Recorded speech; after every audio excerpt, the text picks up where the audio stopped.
بینەرانی خۆشەویستی ڕۆژهەڵات تیوی ئەم کاتتان باش دیسانەوە بە ئەڵلقەیەکی دیکە لە زنجیرە ئەڵلقەکانی گزینگ هاتوونەتە خزمەتتان هیوادارین تا کۆتایی بەرنامەکە وەکو هەمیشە هاوڕێمان بن.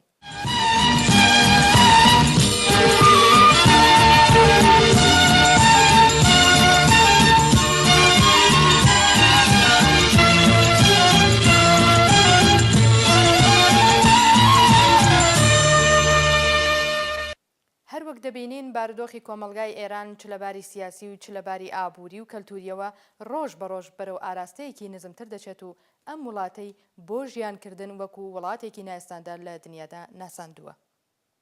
پڕبوونی بەندیخانەکان لە بەندکراوی بێتاوانی بیرجیاواز، ڕۆژانە لە سێدارەدانی لاوانی دڵپڕ لە هیوا بەداهاتوو، مۆڵەت نەدان بە دەربڕینی دەنگی دژبەر و سەرکوتی هەر چەشنە ناڕەزایەتی و سەرهەڵدانێکی ئاشتی خوازانەی جەماوەری و ڕێگەنەدان بە چالاکیکردنی ئەحزاب و لایەنی سیاسی سەکۆلار و پێشکەوتنخواز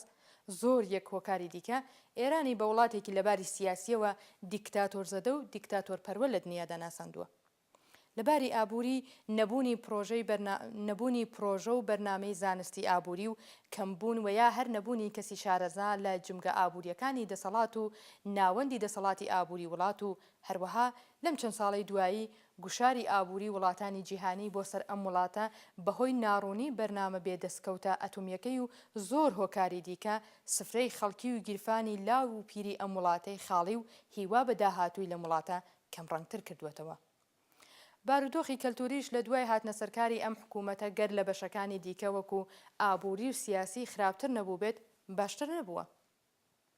ڕێگەنەدان بە چالاکی ڕێکخراوە مەدەنیە کەلتوریەکان، ڕێگەنەدان بە خوێندن و دوان بە زمانی دایکی، گۆشارخستنە سەر چالاکانی ئەم بوارە و تەنانەت بەندکردنیان، زۆربوونی ڕێژەی توندوتیژی و نەخۆشی ڕۆحی و ڕەوانی، زاڵکردنی هێژمونی مردن و ترس و تۆقاندنی جیهانی هێشتا نەهاتووی دیار نەبوو، زۆر شتی دیکە کەلتوری ئێرانی لەگەڵ قەیران ڕوبەڕوو کردوێتەوە. لەوەها کۆمەلگایەکی دروستکراوی دەستی دیکتاتۆری کۆماری ئیسلامیدا زانستگا دەتوانێت دوایین سەنگەر و دوایین هەناسەی ژیان بێت. سەرەڕای هەموو ئەو کێشانەی کۆمەلگا کە ئێستا ئاماژەمان پێدا، کۆمەڵێک هۆکاری دیکەش ڕاستەوخۆ و ناڕاستەوخۆ زانستگایان لە ڕەوتی مێژووی خۆی واتە بارهێنانی نەوەیەکی نوێ و پسپۆر لە بوارە جۆرا و جۆرەکانی لاودا و بە ئاشکرا زانستگا لە زۆر بوارەوە تووشی قەیران بووە. ملیتاریزەکردنی زانستگا، دامەزراندنی دەیان تۆڕی چاوەدێری بۆ کنترۆڵکردنی خوێندکاران و دەستنیشانکردنی خوێندکارانی بیرجیاواز، ڕێگەنەدان بە چالاکیکردنی ڕێکخراوە گەلی سربەخۆیی خوێندکاری، داخستن و بربەست دروستکردن لە ڕێگای دەرچوونی گۆڤارگەلی خوێندکاری، لە خوارەوبوونی ئاستی زانستی مامۆستاکان و دەرکردنی مامۆستایانی بیرجیاوازی سیاسی، زاڵکردنی هێژمونی ئاینی بەسەر ناوەڕۆکی کتێبە زانستی و کۆمەڵایەتیەکان و دەیان هۆکاری دیکەی لەم چەشنە بوونەتە هۆکارگەلێک بۆ ئەوەی خوێندکاری کورد و ئێرانی بیر لە بەجێهێشتنی وڵات و ڕۆیشتن بەرەو ژیانی کۆڵەمەرگی تاراوگە بکات و هەموو سەختی و ئاستەنگەکانی بەردەم ئەم ڕێگەیە بە گیان و دڵ قبوڵ بکات. هەموو ئەمانە بوونەتە هۆی ئەوەی کە ئێمە ئەڵلقەی ئەم جارەی بەرنامەکەمان تەرخان بکەین بۆ هۆکارەکانی هەڵاتنی خوێندکاران لە ئێران و کاریگەری ئەم ڕۆتە بۆ سەر ئاستی زانستی کۆمەلگا. هەر بەم بۆنەشەوە میوانداری بەڕێز سۆران سەلیمی چالاکی پێشووی خوێندکاریمان کردووە و بۆ ئەوەی لەم بارەوە ڕاو بۆچوونی بەڕێزیان بپرسین. بەڵام سەرەتا وەکو نەریتی هەمیشەی بەرنامەکە چەند هەواڵێک سەبارەت بە خوێندکاران دەبینین و دەبیستین و دەگەڕێنەوە وڵاتان بۆ درێژەی بەرنامەکە.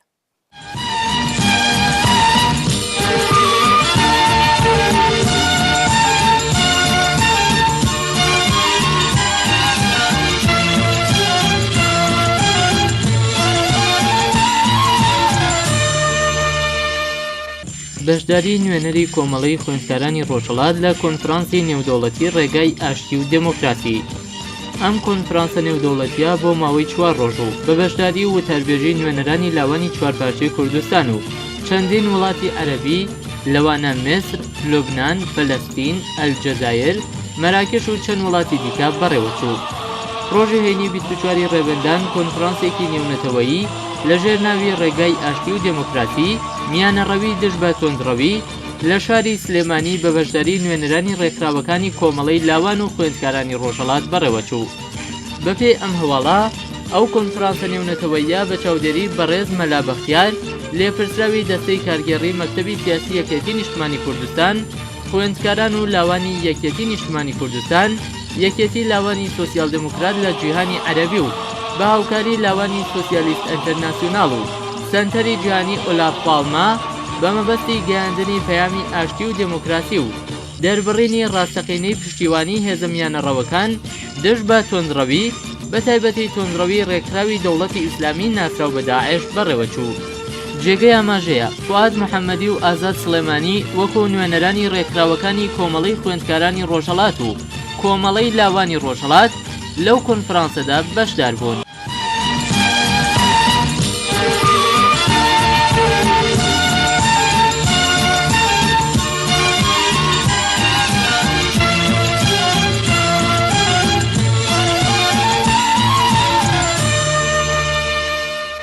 کۆبوونەوەی مامۆستایانی قوتابخانەکانی پارێزگا کوردنشینەکان بەڕێوەچوو. پێڕاگەیشتن بە ڕەوشی پەروەردە و پێداچوونەوە بە موچە ویستی سەرەکی مامۆستایانی کووردا. پاش بڵاوکردنەوەی بانگەوازی مامۆستایانی کوردستانی ڕۆژهەڵات و ناوچەکانی دیکەی ئێران بۆ مانگرتنی سەرانسەری، ڕۆژی یەکشەممە دەی ڕەشەممە کۆمەڵێکی بەرچاو لە مامۆستایانی قوتابخانەکانی شارەکانی سنە، مەریوان، جوانڕۆ، بۆکان، سەقز، کرماشان و دەوروبەری لە بەردەم پەروەردەی ئەو شارانە مانگرتنێکی بەرینیان ڕاگەیاند. ماڵپەڕی باسنیوز بڵاوی کردوێتەوەکە سەباح شیانی چالاکوانی مەدەنی و فەرهەنگی لە شاری سنەوە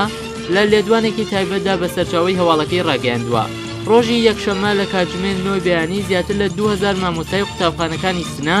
بەدەم بانگەوازی مانگرتنی سەرانسەری مامۆستایانی ئێرانەوە هاتن و بۆ ماوەی 2 کاتژمێر لە بەردەم ئیدارەی پەروەردەی سنە کۆبوونەوەیکی ناڕزایەتیان ڕێکخست. ئەو چالاکوانە مەدەنیە ئەوەشی ئاشکرا کرد.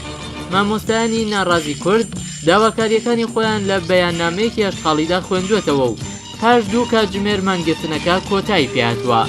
پێڕاگەیشتن بە ڕەوشی شپرزی پەروەردە، پێداچوونەوە بە موچەی مامۆستایان و لابردنی سیاسەتی هەڵاواردن لە ویستە سەرەکیەکانی مامۆستایانی ئێرانە.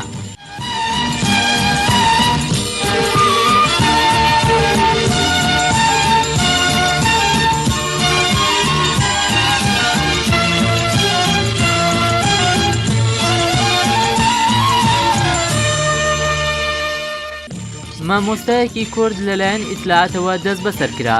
پاشەوەی پێشووتر وانەوتنەوەی لە خوێندنگاکاندا لێ قەدەغەکرا بوو، ڕۆژی شەممە دەست بەسەر کرا. بەپێی هەواڵێکی ماڵپەڕی باس، مامۆستایەکی کوردی خەڵکی ناوچەی چۆمی مەجیدخان لە ڕۆژهەڵاتی کوردستان ڕۆژی شەممە 9 ڕەشەممە لەلایەن ئیدارەی ئیتلاعاتی شاری میاندواوەوە بانگهێشت و هەر لەلایەن ئەو هێزانەوە دەستگیر کراوە. حەبیب ئاغازەمان ناوی ئەو مامۆستا کوردەیە کە ماوەی 8 ساڵە لە قوتابخانە سەرەتاییەکانی گوندی سەوڵی تەپا وانە دەڵێتەوە و ئەو مامۆستایە چەند ڕۆژ لەمەوبەر لەلایەن بەشی ئەمنیەتی ئیدارەی پەروەردە و بارهێنانی پارێزگای وەرمێوە وانەوتنەوەی لێ قەدەغەکرا بوو. حەبیب ئاغازەمان کە لە قوتابخانەی سەرەتایی گوندی سەوڵی تەپەی نزیک شاری میاندوا و سەرقاڵی وانەوتنەوە بە قوتابیانی سەرەتایی بووە، هەفتەی پێشوو لەلایەن بەڕێوەبەرایەتی پەروەردەی ئەو شارەوە بانگهێشت کرا بوو. پێیان وتووە هەتا ئەو کاتەی کە ئێمە ئاگادارت نەکەینەوە مافی وانەوتنەوەت نییە و بەڕێوەبەرایەتی گشتی پەروەردەی پارێزگای ورمێش هەر ئەو بڕیارەی پێڕاگەیاندوێتەوە. بەپێی زانیاریەکان ئەو مامۆستا کووردا بۆ بەدواداچوون بە کێشەکانی سەردانی شوێنە پەیوەندیدارەکانی کردبوو، بەڵام هیچ وەڵامێکیان پێ نەدابوویەوە و ئەم ڕۆژ بانگهێشت و لێپێچینەوەی لەگەڵدا کراوە.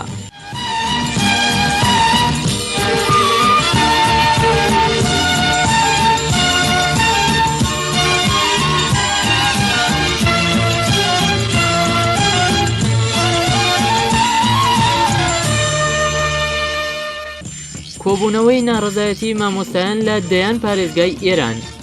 مامۆستایانی ناڕازی لە دەیان پارێزگای ئێران هاوکات کۆبوونەوەی ناڕەزایەتیان بەڕێوە برد. بەپێی هەواڵی کەمپەینی بەرگری لە زیندانیانی سیاسی و مەدەنی، مامۆستایانی ناڕازی لە ئێران هاوکات ڕۆژی یەکشەممە ڕێکەوتی 3 ڕەشەمە لە شار و پارێزگاکانی کرماشان، تاران، شیراز، بوشێر، شاهرود، پاکدەشت، قەزوین، مەشهەد، ڕەشت، کەلاچای، بەهارستان، ئیسلامشار، زەڕینشار، شاری ڕەزا، ڕووباتکەریم، کەرەج، شاری قودس، شەهریار، مەلارد و فولادشار لە ناڕەزایەتی بە بارودۆخی خراپی پەروەردە و ڕاهێنان لە بەردەم ئیدارەکانی پەروەردە و ڕاهێنان و شەقامەکانی ئەو شارانە کۆبوونەوەی ناڕەزایەتیان بەڕێوە بردووە. شایانی باسا هەروەها ژمارەیەکی مامۆستای ناڕازی دیکەش هاوکات لەو شارانە مانیان گرتووە و لە بەردەم قوتابخانە و شوێنی خوێندنی خوێندکاران کۆبوونەوەی ناڕەزایەتیان بەڕێوە بردووە و لەسەر کارەکانیان ئامادە نەبوون.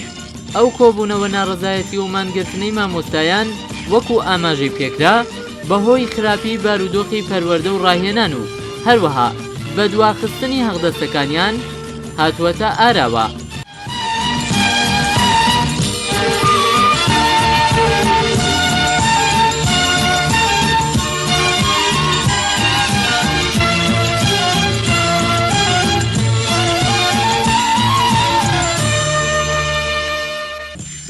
ڕێگری لە بەڕێوەچوونی ڕێوڕسمی ئەنجومەنی ئەنەستیتۆی کرمانج کرا.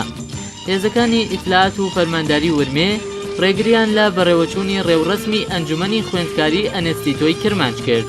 بەپێی هەواڵی مافنیوز، هێزەکانی ئیتلاعاتی کۆماری ئیسلامی و فەرمانداری شاری ورمێ ڕێگریان لە بەڕێوەچوونی ڕێوڕسمی کەلتوری ئەدەبی ئەنجومەنی خوێندکاری ئەنەستیتۆی کرمانج کردووە. هەروەها ڕێگەیان بە هەڵبژاردننی خولی هەشتمی گروپی بەڕێوەبەری ئەو ئەنجومەنان نەداوە. بەپێی ئەو هەواڵە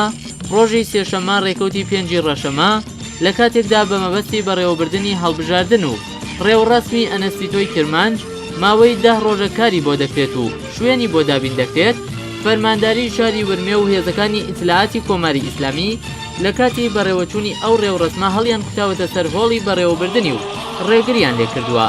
ئەنەستیتۆی کرمانج یەکێک لە چالاکترین ئەنجومەنی زانستگاکانی ورمێیە و لە وەرزی هاوینی ساڵی ڕابردوودا چەندین ئەندامی ئەو ئەنجومەنە بۆ ماوەی چەندین ترم لە مافی خوێندن بێبەشکران.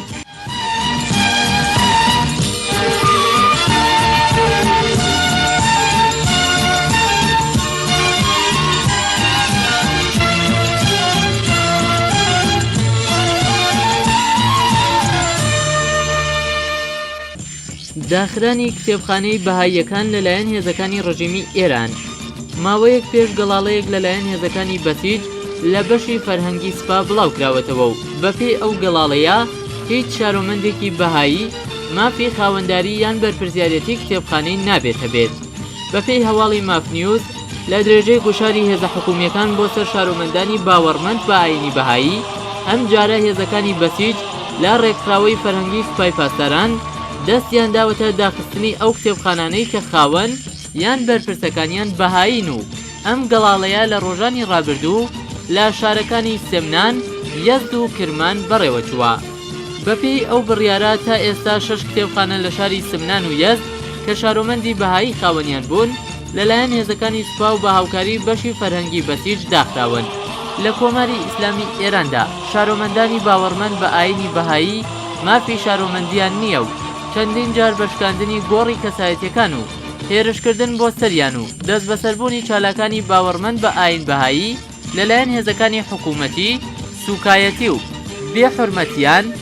بەرامبەر کراوە.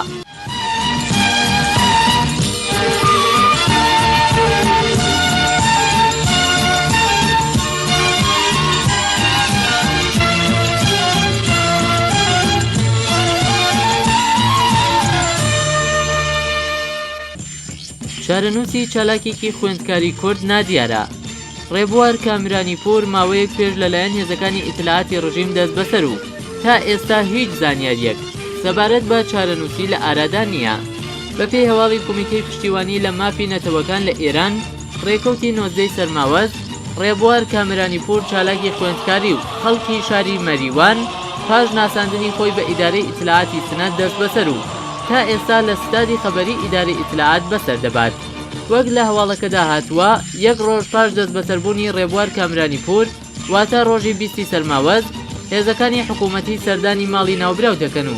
پاش پشکنینی ماڵەکەی کەلوپەلەکانی و چەندین کتێب و کامپیوتەرەکەشی لەگەڵ خۆیان دەبن. بەوتەی یەکێک لە نزیکانی دادگای شاری سنا بە بنەماڵەی ناوبراویان ڕاگەیاندووەکە ئەگەری ئەوە هەیە لە ڕۆژانی داهاتوودا بگوازرێتەوە بۆ زیندانی ناوەندی سنە و بەدانانی بارمتا تا کاتی بەڕێوەچوونی دادگاکەی بە شێوەی کاتی ئازاد بکرێت. وەک سەرچاوەی هەواڵەکە باسی دەکات، تا ئێستا هیچ زانیاریەک سەبارەت بە تۆمەت یان تۆمەتەکانی ڕێبوار کامرانی پور لەلایەن دادگاوە بە بنەماڵەکەی ڕانەگەیەندرابە. جێی ئاماژەیە ڕێبوار کامرانی پور خەڵکی شاری مەریوان و بەرپرسی پێشووی ئەنجومەنی ئەدەبی هاوڕێی هەورامی زانکۆی پەیامنووری سنە و ئەندامی ئەنجومەنی ژینگەی سەوزی شاری مەریوان بووە.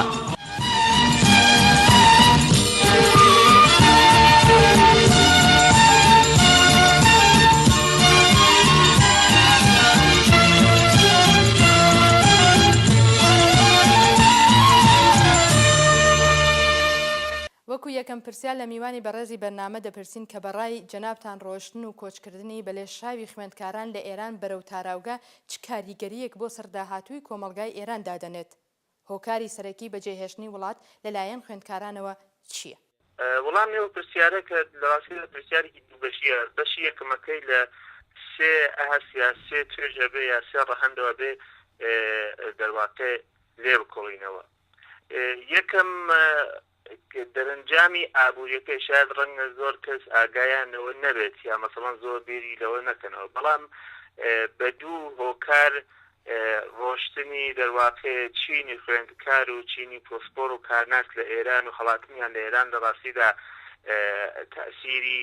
وە کاریگەری دەرواقع ئابووری زۆر قورسی بەسەر ئێران و بەسەر کۆمەلگا هەیە. یەک ئەوەی کەوە حاڵەمانە تاو کاتێک کە پێ دەگەن لە ئێران و خوێندنی باڵا تەواو دەکەن و دەبن بە دەرواقع کارناس و پۆسپۆر لە هەر بوارێکدا دەوڵەت هەزینێکی زۆر بۆ ئەمانە سەرفەکە. دووەم ئەمانە کە دەرواقع دەبنە هێزێکی بەرهەمهێنەر و تەولیدگەر دەرواقع لە ئەو ڕشتەیە کە خوێندیانە ئەو بابەتەیە ئەو بوارە کە دەرواقع پسپۆرن لێ ئەو کاتێک ئەبێ بەرهەم بدەن و لە واقعا جواب دەرەوە بن بۆ ئەو هەزینەکە کراوە بۆیان وڵات بەجێ دێنن عەمەڵەن دەرواقع ئیتر یانە سەرمایەگوزاریی سفرە لە ڕاستیدا. تا جێگایەکە هێندێک دەرواقع سەرچاوە باس لەوە دەکەن ئێران لەبەر فەراری ماسحابە ئیسلاح یا دەرواقع هەڵاتنی مێشکەکان لە ئێران یا ئەو کەسانەی کە ممتازن ساڵانە نزیک بە 150 ملیارد دلار خەریکە زەرەر دەکات، یان ڕقمێکی باوەڕ نەکردنی، یعنی شتێک لە حدود تقریبا 2 بەرابەری داهاتی فرۆشی نەوت لە ئێران دەرواقع فقط زەرەری نەبوونی ئەو هێز ئیمکانیەیە کە لە ڕاستیدا گەنجینەیەکە کە زۆر گران بەهاترە لە خودی نەوت. دوو کاریگەری تریان لە وانگەی زانست و تەکنۆلۆژیایە. ئەو جەماعەتە کە ئێمە دەبینین لە زۆربەی وڵات پێشکەوتوەکان وەکو ئەمریکا زۆرێک لە پسپۆڕان و دەرواقع کارناسان و دانشمەندانی ئێرانی هەن کە گەنجیشن لە ناوەندەکانی دەرواقع زانستی و تەکنۆلۆژیکی و فەرناوەری لە وڵاتانی وەکو ئەمریکا خەریکن یا کار بەدەستن یا ئاستی بەرزیان هەیە پلەی بەرزیان هەیە. ئەمانە دەرواقع بە ڕۆشتنیان لە خاکی ئێران چرخی دەرواقع پێشکەوتنی زانست و بەرهەمهێنانی زانستی تەکنۆلۆژیا لە ڕاستیدا بە قەولی عامیانە عەرزکەم پەنچەری دەکەن ڕای دەوەستێنن و عەمەڵەن دەرواقع بەجێگەی ئەوە کە ببن بە پاڵنەرێک بۆ ئەوەی کە لەباری زانستی تەکنۆلۆژیایی ئەو وڵاتە پێشکەوێ دەبن بە لەمپەڕێک و دەرواقع بە جێهێشتنی وڵات ئێتر لەو ڕوانگەوە دەرواقع وڵاتی ئێران دەکەوتێتەوە. سێوم لەباری معرفەتیەوە و باری دەرواقع شناسی و لە ڕاستیدا زانستی معرفیەوە چینێکی خوێندکار، چینێکی زانا، چینێکی کارناس سپۆر دەتوانن دەرواقع کۆمەلگا لە بواری معرفەتیەوە بەرەو پێش هان بدەن، یانە ببنە هۆی پێشکەوتنی کۆمەلگا چ لە بواری فەرهەنگی چ لە بواری مەدەنی و تەنانەت حتا لە ڕەفتارناسیدا. بەڵام هەڵاتنی چین و توێژێکی ممتاز لەو شێوە ئەویش لەو ڕێژەیە دەرواقع ئەبێتەوەی کە کلێنێک و درزێک لەناو کۆمەلگا پێک بێت کەمبودێک هەست بکرێت نقصانێک هەست بکرێت دەرواقع ئەو چینەکە دەتوانێت لەباری معرفیەوە تاثیر کاتە سەر کۆمەلگا لەناو کۆمەلگا نەبێنێ و بە جێگەی ئەوان چینێک و توێژێک کە دەستپەروەردەی خودی کۆماری ئیسلامین کە دەزانین دەرواقع چه ئایدۆلۆژیک و چه فەرهەنگێک تەرویج و تەبلیغەکەن پڕۆپاگەندە بۆ چەند لایەنێک دەکەن ئەوانە جێگای ئەو پسپۆڕ و کارناسانە کە بەڕاستی دەیانتوانی کاریگەریان لەسەر کۆمەلگا بێت جێگای ئەوان دەگرنەوە ئەو هەلومەرجە تراژیکە دەرواقع بە وجودی کە ئێستا دوای 36 ساڵ ئێرانە بین ئەمما لە بەشی دووەمی پرسیارەکە ئەویش هەر پێم وایە لە سێ ئاشتوانی باسی کە یەکی لە باسی لە ڕوانگەی مدیریەتی و بەڕێوەبەرایەتیەوە خب تۆ کە ئەبی بەکار ناسێک وەکو ئینسانێکی ممتاز وەکو مێشکێکی دەرواقع ممتاز وەکو ئەوەی کە پێت بڵند ئینسانێک کە تەرەف مەغزە تەرەف مێشکە تەرەف ئینسانێکی ممتازە وەختێک دەبینی کە توانمەندیکت هەیە زانایت لە بوارێکدا بەڵام کۆماری ئیسلامی لەبەر ئەوەی کە سیستمی سیاسەتی وایە کە ناتوان ئیجازە بە هەر کەسێک بدا کە بەڕێوەبەر بێ لە ڕاستیدا شایستە سالاری وجودی نییە تۆ کە ئەوە دەبینی لەو پلە و لەو جێگە شایستەی خۆتە نییە کە بتوانانی خزمەت بە وڵاتەکەت بکەی لە نەهایەتە هیچ ڕێگای جگە لە هەڵاتن نابینی لە ئاسی دومدە لە ڕوانگەی سیاسیەوە زۆرێک لەوانێکە هەڵاتون ناڵم هەمویان ئەمما زۆربەیان لەبەر ڕوانگەی سیاسیان هەڵاتون یعنی تەنانەت ئامادە بوون کە لە وڵاتی بمێنەوە ئەگەرچی بەهەڵیان بە جمهوری ئیسلامی نەبووە بەڵام ئێتر جمهوری ئیسلامی تەنانەت پێ هەڵچنیون و لە ڕاستیدا ئەو نەفشاری خستوتە سەر ئەمانە یا ئیخراج کراون یا لەگەڵ ترسی زیندان و ئەشکەنجە و مەرگ بەرەوڕۆ بوون کە لە نەهایەت ولاکاندا بڕیاریانداوە کاکە دەرواقع عتایش بەخۆمان عتاش بە بەقایش و وێڵ یەکەم قێناکە کاکە ئەڕۆین دەرواقع هەڵ ساڵ و وڵاتیان بەجێشکە کە حەداقل لە زیندان و لە ئەشکەنجە و مردن نەجات و ڕزگاریان بێت لەباری فەرهەنگی و ئابووریشەوە هەروە یعنی کابرا بۆ خۆی بیر لەوە کاتەڵڕابە من ئەگەر لە وڵاتێکی پێشکەوتوو بم ئەتوانم خاوەنی ماڵ و ئیمکاناتێکی شیا و گونجاوی ئینسانێکی دەرواقع بە حرمەت و بە کرامەت بم لەباری ڕێزلێنانە و کۆمەلگا ڕێزم لێ بنێ حکوومەت ڕێزم لێ بنێ بەڵام لە ئێران چی لەباری ئابووریەوە ئەوە ئابووریەکە کە ئێستا هەل دەرەنجامی سیاسەتەکانی کۆماری ئیسلامیە بەگشتی وڵاتی یەکسەر لەگەڵ خەیران بەڕەوڕۆ کردووە لەلای دوومە و ئینسانێکی ممتازی بیر لەوە دەکاتەوە کە من بۆ ئەبێ لە برسا بمرم من بۆ ئەبێ بە جێگەیەوە بتوانم لەو زانستم ئیستفادەکەم کەڵکۆگرم بۆ خزمەت بە کۆمەلگا مەجبورم لە چەندین جێگە کە شیا و گونجاوی دەباقی کەسایەتی من نییە کار بکەم فقط بۆ کە بژێوی ژیانمدا بیکەم خۆ لە دەرەنجامدا دەگاتە ئەوەندە فشاری بۆ تێک دەگاتەوە دەرەنجامەکە وڵات بەجێ دەڵات و هەستە بڕواتە وڵاتی وەکو ئەمریکا وەکو کانادا وەکو وڵاتانی ئەوروپای ڕۆژاوە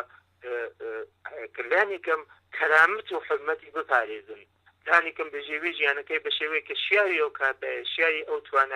توانمەندی ئەو کابرایە دەرواقع ئەو ئینسانەیە دەرواقع دابین وەکو پرسیاری دووهەم لە بەڕێستان کاک سۆران جەنابتان وەکو خوێندکارێک کە لە وڵاتی ئێران خوێندوتانە و هەروەها ئێستا لە تاراوگە دەژین ئەو جیاوازیانە لە چیدا دەبینن کە وەها دەکات خوێندکاری ئێرانی هەوڵی بڕینی سنوورەکان بدات و ئێران بە هەر شێوەیە بەجێ بهێڵێت و خۆی بەرەو ژیانی تاراوگەنشینی پاڵپێوەنێت وڵاتە من وەکو خۆم کە هۆکاری تایبەتمانی کە زۆرێک لەوانش کە وڵات بەجێیان وڵاتیان بەجێشووە و خوێندکارانە یا دانیکەمەوانە خوێنی باڵیان بووە زۆرێکیشان وەکو منن ئەویش هۆکاری سیاسی بوو من چە لە ڕوانگەی ئایدۆلۆژیکە وەکو ئینسانی کە بەحاڵ باوەڕم حکوومەتێکی سێکۆلار هەبوو باوەڕ بە حکوومەتی لایک بووەمانە وەچ وەکو کوردێکە بەحاڵ باوەڕێکی نەتەوایەتی قوڵم هەبوو و پێم وابووە بێ لە بەرابەری کۆماری ئیسلامی ڕاوەستی وەکو دەوڵەتێکی داگیرکرد نە سەرفەن وەکو دەوڵەتێکی دیکتاتۆر خۆ بەحاڵ ڕوونا لە هەلومەرجێکی وا و لە سیستمی جمهوری اسلامی جێگە بۆ کەسی وەکو نابێتەوە یان تۆ یا بێ ڕاوەستی شەڕکە لە ناخۆ گیانت لەدەست بدەیت و لەگەڵ زیندانی درێژماڕون بەرە ڕووبیان لە نهایەتا بگەیتە ئەو دەرەنجاڵکە بێت باشە کاکە من هەڵ دێم لە وڵاتە ڕۆم باشەوە هەوڵەدەم لە دەرەوە لە تاراوگە بە هەموو سەختی و دژواریەکانیەوە ڕاوەستم خەڵاتەکەم دامە بدەم. خب من هۆکاری سەرەکیەکەی من بۆ خۆم وەکو تاکێک ئەوە بوو کە ئەزانم دڵنیایشم زۆر کەس وەکو من هەبوون بە تایبەت لە نەتەوە بندستەکان و زۆر بە تایبەت لەگەلی کورد کە زۆرێک لە بەداخەوە خوێندکارانی ئێمە زۆرێک لە کوردەکانێک کە کارناسن پسپۆڕن بەڕاستی ئینسانهایکی زانستین لەبەر هۆکاری سیاسیوازن ئەمە دەرواقع بە شێوەیە توانم بڵم وڵامی پرسیاری لە ناکڵی پرسیارێکمیش هەبوو لایەنێ تریش هەیە لە خوێندکاران کە ئێتر هەڵدێن ئەوەیە کە بەڕاستی لە کۆماری ئیسلامیە بایەخێک بە هێزی زانستی نادن لای ئەوان هەر لە ڕێکم ڕۆژە یەکشت باو بوو بوو بە بنەما لە سیاسەتیان لە مدیریەتیان ئەویش ئەوەی کە گرنگ ئەوەیە تۆ متعاهد بە ملزم و بەڵێنداربی بە حکوومەتی بگورن کۆماری ئیسلامی ئێران و ئەسقی ویلایەتی فەقیه گرنگ نییە کە تۆ ئینسانێکی زانستی گرنگ نییە کە تۆ پسپۆڕ و خوێندکاری گرنگ نییە کە تۆ دکتۆر و مهندسی یا هەرچی ئەوەیە کە بۆ کۆماری ئیسلامی گرنگە لە کەسایەتی تۆدا ئەوەیە کە دەرواقع تۆ ئەبێ باوەڕت بە ئەسقی ویلایەتی فەقیه و کۆماری ئیسلامی لە هەلومەرجێکی وا ئەوە یانە بۆ مانایە کە تەواوی نقاتی کلیدی ئەو شوێنانە کە چ لە کەتی بەرهەمێنان چ لە کەتی خزمەتگوزاری ئەوەیە کە لە تەکنۆلۆژیا و لە فەنناوری و لە هەموو بەشەکانی زانست و ئابووری و ئەوانە دەرواقع گرنگن و ئەبێ بیدەن بەدەستی شارەزا و پسپۆڕی تایبەت بەخۆی لە کۆماری ئیسلامی لە 36 ساڵ ڕابردوو یەک بنەما بووە یەک ئەسڵ بوو ئەویش ئەوە کە ئەبێ بەڕێوەبەراتی ئەو نقاتە کلیدیە بدنە دەستی کەسانێک کە باوەڕمەندن بە کۆماری ئیسلامی دەرنەتیجە ئەوە زۆر گرنگ نییە کە تۆ ساڵها خۆت بکوژی ببڕی دەرس خوێنیە هەست بەوە کە توانمەندێکی تایبەت هەیە و ئەوە لە داهاتوو تا دەرواقع خەڵک و گەلی و نیشتمانەکە دەرواقع لە تۆ کەڵک وەردەگرن ئەو شتانە دەرواقع کە بەشێکیش لە پرسیاری یەکەمدا وەڵامدایەوە دەبێتە هۆی ئەوە کە تۆ بە تایبەت وەکو گەنجێک دەگەیتە ئەو نەتیجە دەگەیتە ئەو بڕواکە کاگە ئەم وڵاتە زۆڵکەین و بە هەر واجب کە وتم بەخەو فارسەکان ئەکاژدا بەرلقایش پێبەخشم و دەرواقع وڵات بەجێبێڵە دابوونەریت یان کەلتوری دواکەوتوانەی کۆمەلگا چەندە کاریگەری لەسەر زیاتربوونی ئەم دیاردە داناوە ئەکرێت لەم بارەوە شیکاریەکی زیاترمان بۆ باس بکەن ڕاستی ئەوەیە بە تایبەت لە وڵاتانی دیکتاتۆردا فەرهەنگ و کەرەستەی بەرهەمهێنان و بەرهەمهێنانەوەی دەرواقع فەرهەنگ لە دەستی حکوومەتە و ئەوە لە کۆمەلگای ئێرانیش تقریبا دیاری داوە یعنی لە دوای هاتنی کۆماری ئیسلامی هند دیاردە هند رابطی فەرهەنگی و کولتوری لە کۆمەلگای ئێران پەڕای سندووە کە شاید لە سەردەمی ڕژیمی قبل و پێشوودا نەبوو و لە هەلومەرجێکیە لە وڵاتێک بە شێوازی حکوومەتی ئیسلامی ئێران و حکوومەتێکی تاوانخواز دیکتاتۆر فەرهەنگی جیاواز لەوەی کە حکوومەت دەیەوێت زۆر یا مەجای نییە بۆ کە خۆی بنوێنێ یا زۆر بە هێواشی بەرهەم دێت و لە ڕاستیدا توانای ڕکابەری نییە بۆ نمونە کەمترخەمی و نابەرپرسایەتی یەکێک لە دەرەنجامەکانی و فەرهەنگێکی کۆماری ئیسلامی دەواقع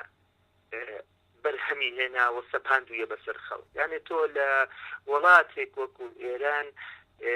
بە دوو هۆکار غاڵبن بی بە ئینسانێکی نابەرپرس بە ئینسانێکی کەمترخەم لە بەرامبەر پرسەنەتەوەیەکانە پرسە کۆمەڵایەتیەکانە یەکەوەی کە دەبینی حکوومەت هیچت بۆ حەساو ناکە ئەسڵن تۆ وجودی خارجیت نییە بۆ حکوومەت یعنی تەنیا حکوومەت فقط خۆی بە خۆی و قازانج و بەرژەوەندی و مانەوەی خۆی بینێ کە وا بوو دوای ماوەی دڵی بێ بۆ بیکەم ئاخر دوو ئەوە کە ئەو حکوومەتە وەکو فەرهەنگێک کە هێناویە لەگەڵ خۆی وەکو ڕوانگەی کاربەدەستانی کۆماری ئیسلامی کە یەک ئینسان لەلایەنە کەرامەتی نییە گیانی ئینسان ژیانی ئینسان کەرامەتی نیە خۆشگوزارانی لای خۆشگوزارانی خەڵک نەک بۆ خۆیان لایەن هیچ معنایەکی نییە و دووم ئەسڵ کولەن کۆمەلگای ئێران و وڵاتی ئێران بۆ ئەوان هیچ بایەخێکی نییە ئەمە وا دەکات کە ئینسانێکە لە کۆماری ئیسلامی بەرهەم دێ ئینسانێکە لە کۆماری ئیسلامی بەتابەت لە سیستمی پەروەردەی ئەوانە فێری خوێندنە بێ لە نهایەتە بێ بە ئینسانێکی کەمترخەم و نابەرپرس لە بەرامبەر کۆمەڵگەکەی خۆیە بەتایبەتەوەتان لەبێ نەچێکە سیستمی پەروەردە بە توندی لەژێر چاودێری کۆماری ئیسلامیە و لە ڕۆژی ئەوەیش لەسەری زۆر حسان کە میلیاردها دۆلاریان لەبەرەوە خەرج کردگە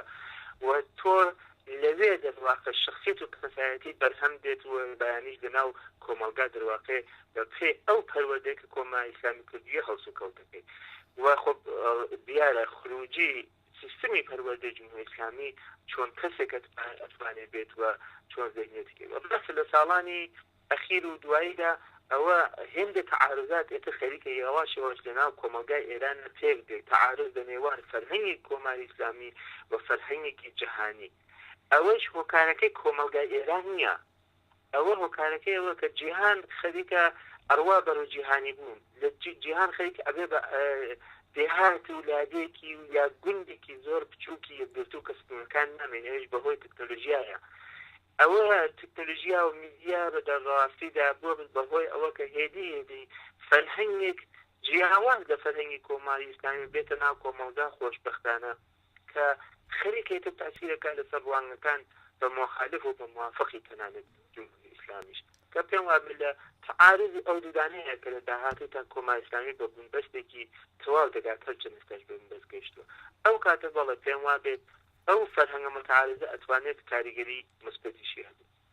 وەک دوایان پرسیار هەر وەک دەبینن هێزێکی زۆری پسپۆری بە ئەزمموی کورد و ئێرانی لە دەرەوەی وڵات دەژین و ڕۆژ بە ڕۆژ بە ڕێژەیان زیاد دەبێت بەڕای جەنابتان چ ڕێگەیەک دەبێت بۆ گەڕانەوەی ئەم هێزە زانستی زۆرەی کۆمەلگای تاراوگەنشینی کورد و ئێرانی بۆ ناوخۆی وڵات بگیرێتە بەر